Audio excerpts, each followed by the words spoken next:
toka udogoni mwao, angali wakiwa matumboni wa mama zao, ilikuwa ni waage dunia.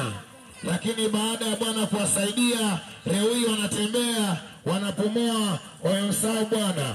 Wanalizia neno la Bwana na kuzani kuwa kila wasaa ni jinsi ambavyo wao wanataka.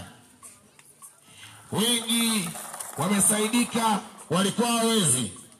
Wengine wamepata ajali, ilikuwa ni wafe. Lakini Bwana aliwatetea na akawasimamisha. Lakini baada ya yote akamsahau Bwana. Wengine ilikuwa ni wasiweze kuvuka katika maisha yao. Lakini kwa sababu ya ziaka watu wamemsahau Bwana. Wengine wakasimamishwa na wakainuliwa. Baada ya kuinuliwa na kusimamisha, watu wamemsahau Bwana.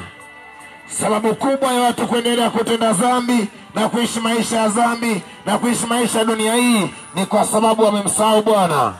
Watu hawajui thamani ya kwa nini wao wanaishi hadi leo hii.